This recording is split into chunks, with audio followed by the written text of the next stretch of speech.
Oh,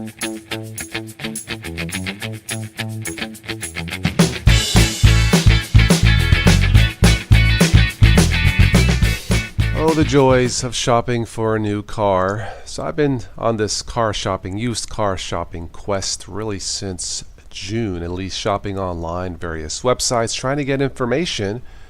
And something I came across that I have to admit I was not aware of before, something called sealed transmissions. Now, a couple weeks ago or so, I went to look for a car. I think it was a Ford Explorer. I popped open the hood, look at the engine, make sure it's clean. I'm looking for the transmission dipstick. Well, with sealed transmissions, there is no transmission dipstick.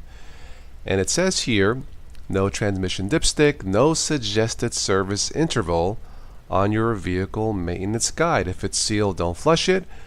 But then it says, despite messages like this, like these, sealed transmissions still require service. Now, I will not read all of this, but this is where it gets a little bit confusing. Every day it seems like automakers are coming up with new ways to make life easier for their customers. Problem is, the only people whose lives are improved by these actions are usually the manufacturers. The manufacturers themselves, auto techs like us, on the other hand, are forced to relearn how to perform basic tasks like transmission maintenance. Okay. Let's see. You've probably found yourself asking that question more than once. The question is, why did the auto companies do this to us? Whether it's, sideways engines, specialized fittings, electronic gadgets. Okay, so the common theories to explain these modifications include government pressure, an excuse to raise sticker prices, engineers who don't understand the word over-designed. Greedy auto execs. Okay, well, I've heard that before. Okay, getting back to these transmissions. Let's see. The days when all transmission fluid was the same are long gone. Today's compounds vary widely in what they contain. Okay, despite this, tens of millions of drivers are used to checking their fluid levels. Well, sure they are, like myself. These well-meaning but incorrect practice has led to disaster countless times, not only by drivers but for dealers as well, who usually got stuck honoring extended warranties. Okay. All of these factors have led to so-called sealed transmissions.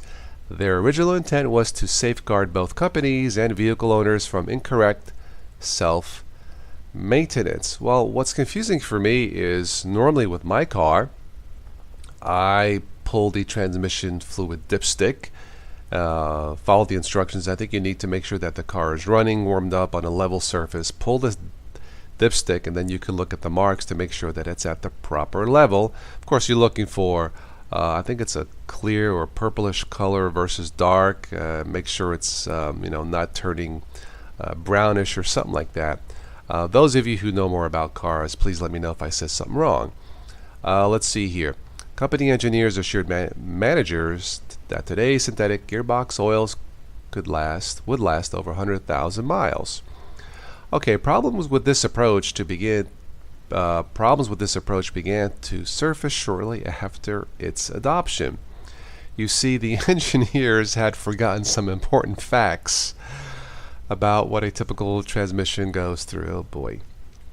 Okay, airborne contaminants entering the sealed casing through the gearbox vents, gum and varnish from the new synthetic fluids forming deposits, and premature failure of fluid viscosity caused by improper driving habits. Yeah, like texting and driving, huh?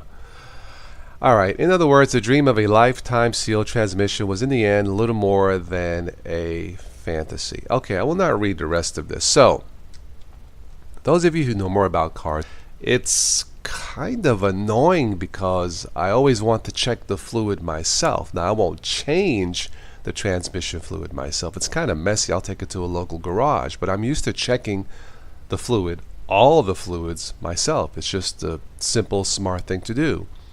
So, sealed transmissions. What do you think? Have car manufacturers, engineers sealed their fate when introducing and manufacturing sealed transmissions? That's all I have for this one. Thank you so much for watching. Please don't text and drive. I'll catch you guys later.